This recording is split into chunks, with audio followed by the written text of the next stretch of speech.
WNST, Towson, Baltimore, and Baltimore Positive. We were positively into the festive season here. Happy playoffs to everybody. I have suspended the Maryland Crab Cake Tour until such time when the Ravens have a parade or until we get together at the Super Bowl. We're going to be doing Crab Cake Row presented by the Maryland Lottery. I'll have some Raven scratch-offs, some O-Snap scratch-offs to give away, as well as our friends at Window Nation, 866-90 Nation, and Jiffy Lube Multicare. That will happen on February the 5th. Whether Lamar Jackson and our Luke Jones are in Las Vegas or not remains to be seen. This guy might be there. He has been analyzing football in a different way. We talk about folks that come at it a different way. I was introduced to him by Jim Schwartz about 20 years ago, and he said, this guy, analytics. I'm like, what's analytics? I don't even know how to pronounce analytics or spell analytics.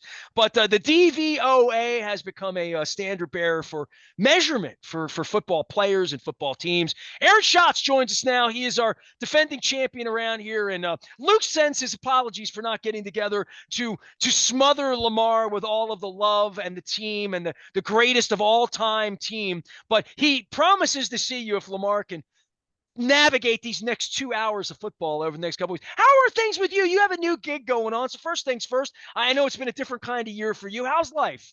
Yeah, it's been very different. For folks who don't know, I'm now at FTN Fantasy. You can find all the DVOA numbers at ftnfantasy.com/DVOA. It's been a bit of a change, and my schedule works out a little differently. You know, you establish sort of rhythms when you do this for 20 years, and then all of a sudden you're doing things a little differently. But I like my new home, and it's been an interesting season. So I'm feeling pretty good about things. I understand change after 20 years as well. So we're making some changes around here. Certainly for what you write about and the science of this. And I will go ahead and use the word science in regard to, the way you have evaluated apples and grapefruits in some cases, because Lamar, it's different than evaluating other people on a statistical basis. There's more analysis that needs to be made that you have been making from the beginning. This has been a revelational year, and Luke put up this stat at the end of the Pittsburgh game that they hadn't been behind by 2 scores all year long, like literally. And you have an evaluation for them that I want you to explain to our audience, which is the reason I brought you on, to say, this is not just impressive. This isn't just pretty good. It's sort of was a landmark season in a lot of ways for your measurements, right? Yeah, because they're not just beating teams, they're destroying teams and destroying good teams. They faced the 5th hardest schedule in the league this year and just walloped their opponents. So in my DVOA ratings, which go back to 1981, the Ravens are the 5th best team of the last 43 years. And that includes sitting their starters in week 18. If you took out that game, they would be the 3rd best team of the last 43 years. And now that not only is astonishing, but the 49ers come out as almost as good. The 49ers are the 8th best team. So you have a year this year where you have these 2 teams that are just far ahead of everyone else, except one of them beat the other one, and pretty soundly. Yeah, and I guess that's the thing I keep talking to folks here this week. I mean, until we get through next week, San Francisco and Baltimore are what people are expecting. And look, the odds are when they move this thing to 7 teams on both sides, there's only one team with a bye. That team has a hell of an advantage over everybody else in the field. But the advantage that I found was that I always thought this was going to be Burrow and Lawrence and Mahomes and Allen, and you'd have to win 3 of those kinds of games, 2 maybe on the road, unless you're that team. Well, the Ravens are that team right now. So I think it's put a lot more expectation on who's going to beat them in this kind of year, and it's going to have to happen at home, and it's going to have to happen while the Ravens are pretty healthy. So, I mean, all of these things conspiring to make the Ravens this favored team, a lot of it kind of speaks to the kind of year Buffalo and Kansas City have had too. The level of confidence you have in these other teams. Weird off, Buffalo's had this weird up and down year with they're very inconsistent. The underlying numbers have always been really good for them, but then they lose in really weird ways. And Kansas City, their offense has just, we kept waiting for their offense to become the Kansas City offense that we've known from the last few years. And not only did it not happen, they declined. Like they were worse in the second half than they were in the first half. Well, it So might have been a lot better if they catch 80% of the balls they dropped, right? Like, because yeah, that well, would have led to all the things that you study. Like, they were game the breaking receivers are a drops, bit literally, of a right? problem. The receivers are a bit of a problem for the Chiefs. Yeah. But that would have changed all the measurements. I mean, ifs and buts and candies and nuts and all that. But when you're evaluating that team specifically, it's not that the offensive line broke down. It's not that the quarterback can't throw it or they're getting bad down in distances. They're just not executing at Well, the they at also have problems. The tackles have not been great. They signed Donovan Smith from Tampa to play left tackle, and he wasn't that good. And then he got injured, so now they have a rookie at left tackle. Their interior offensive line is still really strong.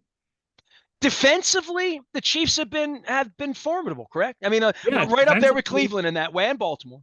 not that high. Okay. Cleveland and Baltimore are pretty far ahead of everybody else on defense, but the Chiefs are seventh in my numbers on defense for the year. So yeah, they're a strong defense, stronger than they were last year, that's for sure.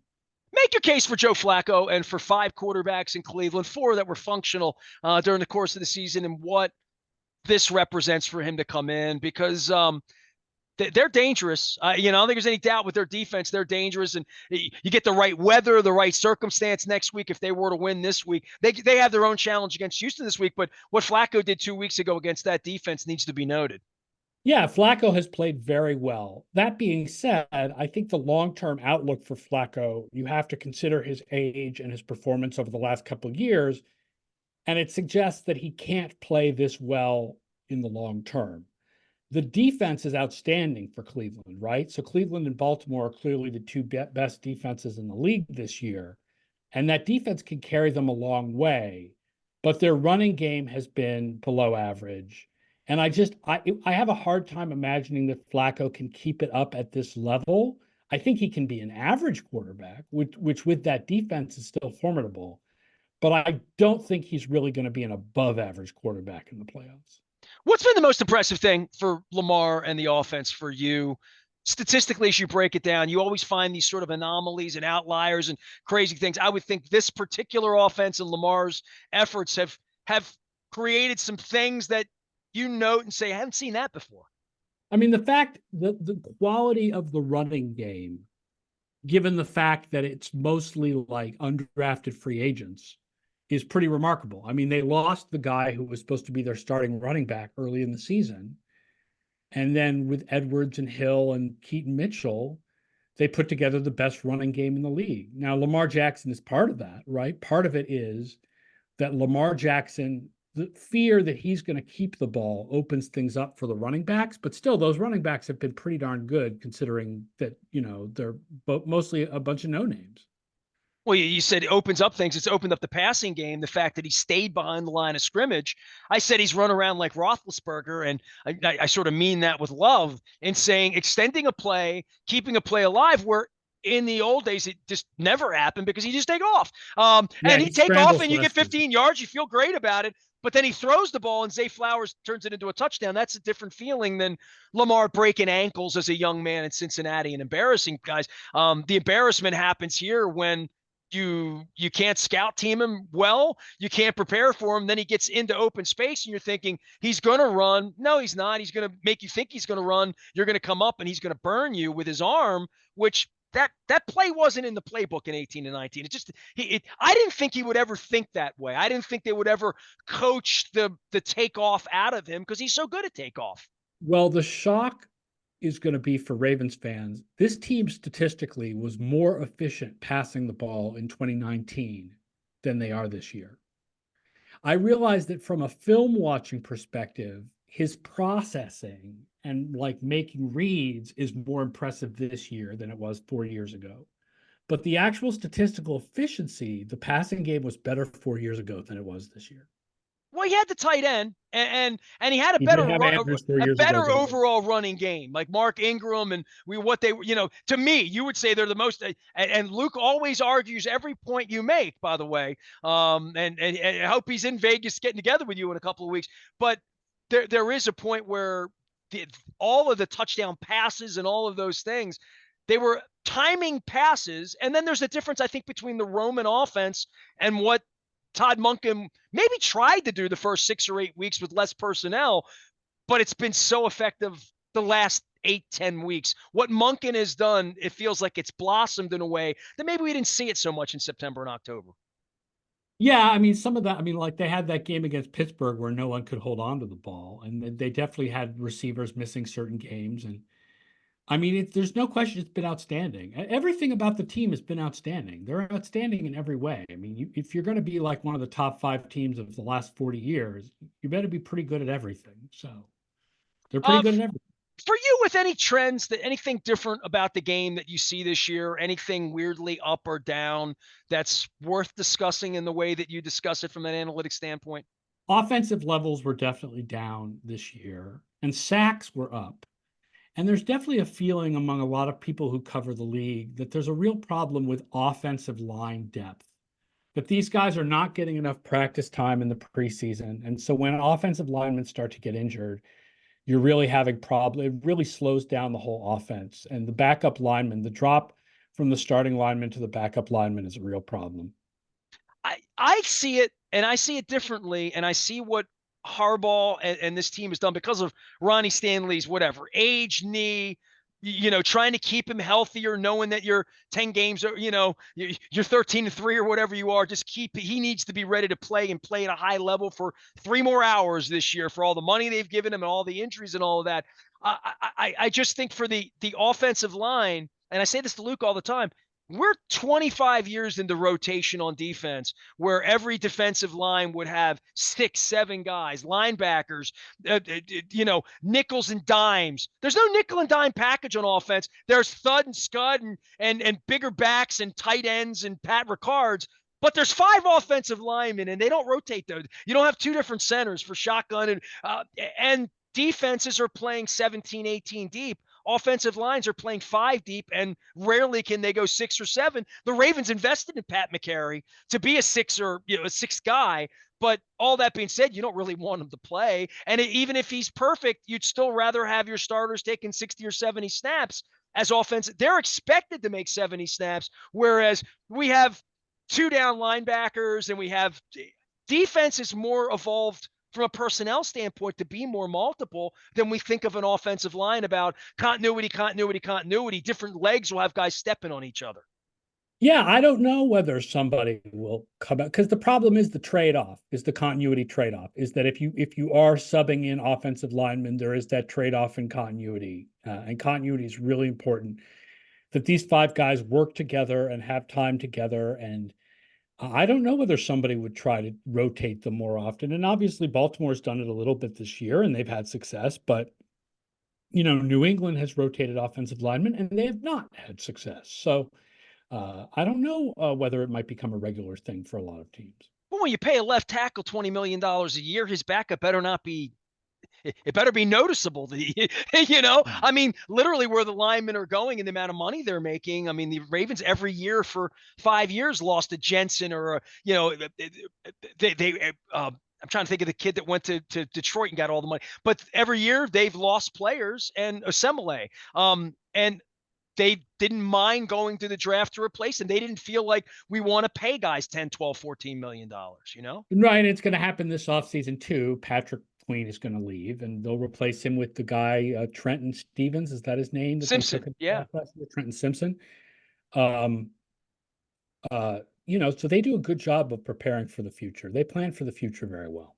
Aaron Schatz plans for all sorts of things. Tell everybody about DVOA and tell them if I say DVOA, what is the science of that as it's measured for somebody who is just catching on to your nerdery and analytics and all the smart stuff you guys do? Pretty simple. Just takes every single play in the season, looks at the success based on the down and distance, and then adjusts that based on situation and opponent to tell you when a team is above or below average. I call it science, football science. He's the king of analytics, Aaron Schatz. Tell everybody where to find you again so everybody can get out there. And I know you do a lot of things subscription-oriented and off-season and stuff like that. What does it take to get involved with all the information that you provide? Yeah, you go to ftnfantasy.com/DVOA. You want either a Stats Plus or a Fantasy Plus subscription to get all kinds of splits and historical data, Offense split into pass and run, split by down, red zone, all kinds of data from this year, all kinds of data from past years. And then you'll find me there all off season doing content and on all the social media sites at A Shots NFL, which is ASCHATZ NFL. Ravens going to win the Super Bowl? I think they have the best shot, but the biggest problem for the Ravens is that the 49ers are also really, really, really good. But I mean, I think there's a much better chance of a Ravens 49ers Super Bowl than any combination for the last few years. And I think there's a better chance of Brock Purdy not throwing 5 picks in the game too, right? Yeah, he's not going to do that in the second time around. But the fact is, not only are they numerically so far beyond the rest of the teams, they both got the 1 seed. There are years where you have a team that statistically is awesome, but because of just the way things went, they'll end up with the 2 or the 3 seed and they'll have to go on the road. Baltimore and San Francisco are not only that good, they got the 1 seeds. So it looks really good to set them up for a Super Bowl. And also the balance. There's been a lot of 1 seeds that are all offense or all defense or whatever. There's a level of balance here that's going to and home field advantage as well. Hey, thank you. You always make some time. I know you've had some complications around the house today. Thanks for coming on with us. I hope to meet you some point in the winner's circle after all this is over with, and we could talk about the Ravens' historic year and how they won the Super Bowl and what the parade looked like and felt like. Allow me to dream a little bit, right? We got a couple weeks left in this.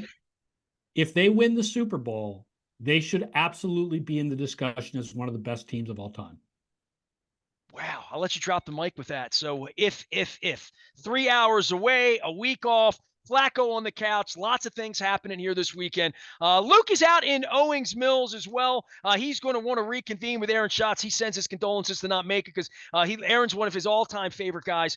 So we appreciate all that people do to add to the color and the conversation of what we get to talk about around here, especially this time of year where we have the best team because Aaron Schatz said so. And so they say so at Hollywood Casino as well if you want to bet on these things. Luke will be around. We're going to be doing the Maryland Crab Cake Tour presented by the Maryland Lottery in conjunction with Window Nation and Jiffy Lube beginning February 5th. It's going to be called Crab Cake Row, and it's going to be awesome. I'm Nestor. We are WNST, AM 1570, Towson, Baltimore, and we never stop talking. Lamar Jackson, #1 seed, at least until we play. Hang in there. It's a great festive season here at Baltimore Positive.